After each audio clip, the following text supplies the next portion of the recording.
So not a lot of room to work in here, but up there I got the cleats resealed, butyl tape. They're up in there. And then this is the bow pulpit, this one and this one. That one's definitely, I mean, they're both leaking a little, so I'm going to reseal. I'm resealing everything.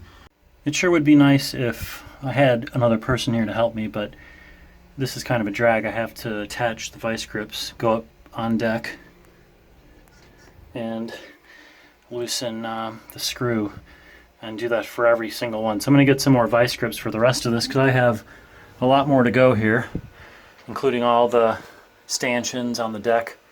I'm going to do everything. What's so hard about this is that I'm up inside that little cubby way up front under the bow, which is where two of the bow pulpit stanchions go, and you have to loosen all the screws. So you can see the bow pulpit's off. It's not on right now. So I'm going to be scraping all this old sealant off. I actually use the jib connection here to just go around the lifeline loop to hold it in case it fell overboard, but it's on with a wire over here for that light. So anyways, I'm going to scrape these, reseal them, and put them all back together. I need to get that done in 30 minutes.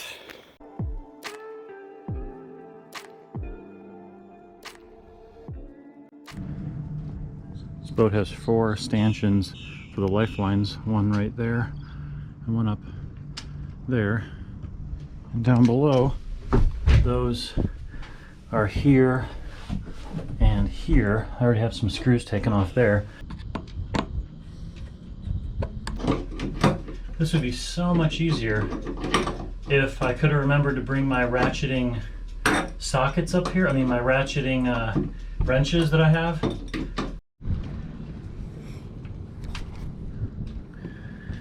There's the cleaned up surface that the stanchion sits on, and butyl tape all ready to go.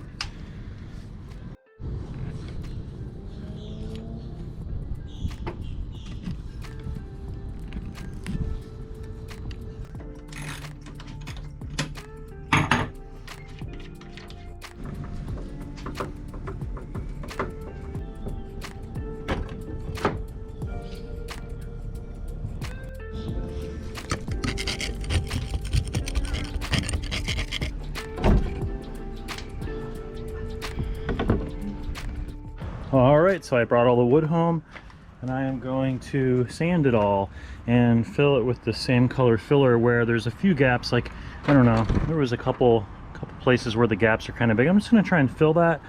I'm going to varnish all this. I'm going to take it back there and put it back on.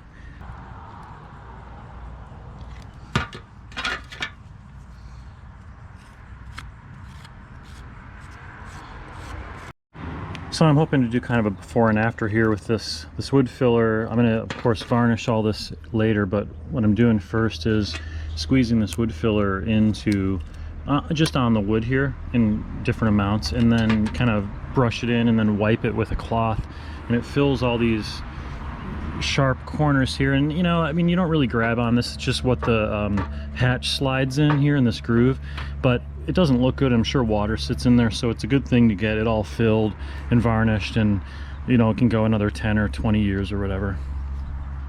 You know what really kind of annoys me about all this is that I guess I'm not one of those people that lets things get to this point where they're all cracked and old like this. You know, I would have refinished this and kept it nice, and it's not even that much work. It's just a matter of taking a weekend out of your life so that something you have can keep its value, or you know. Any of you that watched our camper series knows that I hate sanding.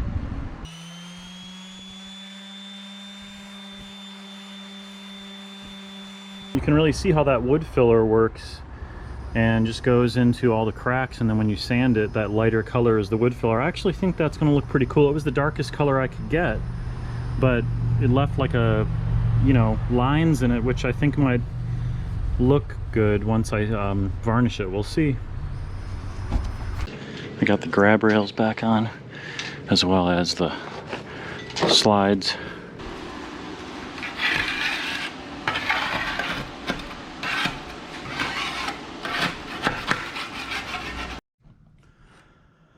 You can see the original nice color through there in that one little spot.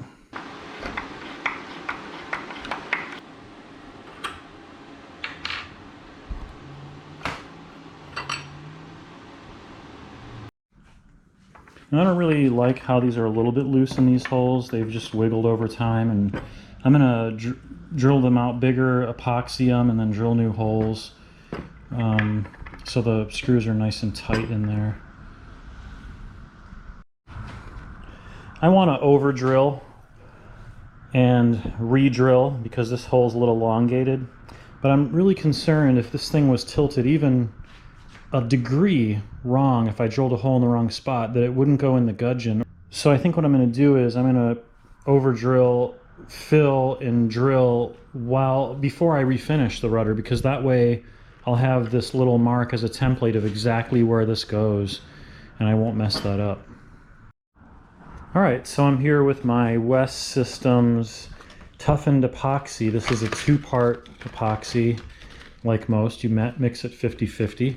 And then I'm going to tape off under these holes that I've over drilled, fill them with epoxy, and then re-drill them to the right diameter so that the bolts going through will only be an epoxy, and the water can't get into the in the rudder anymore.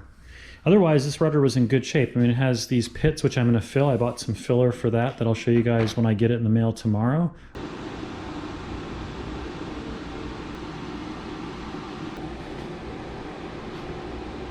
What the hell? That's not what I wanted to happen.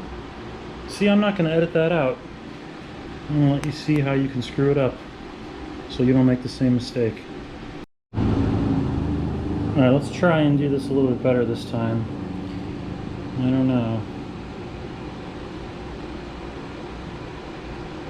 There we go. Look at that. Well, it's you know, it's looking pretty good. I'm going to sand all that. It's kind of humped a little bit in that one there, but all of it's just sitting there, and this will take about 7 hours to firm up, really overnight to get to the point where you'd want to sand it. So I'll just leave it. It's probably going to sit a couple days anyways. Once I sand it, I'm going to probably dig these out a little bit with the Dremel, just real gently, fill them all in, and then I'm going to paint the whole rudder, put the hardware all back on, and that should be it.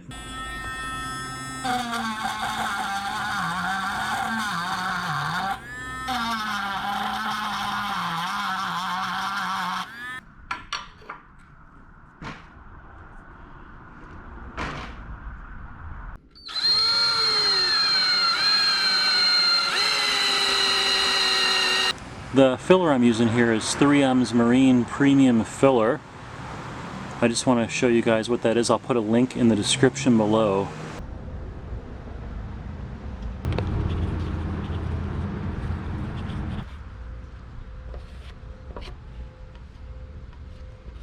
Looks like I need to put a little more on because it's, I don't know, it looks like it's indented still. So maybe once this dries, I'll just go over these areas again anyways. Because I have to have too much. Too little isn't going to work for sanding.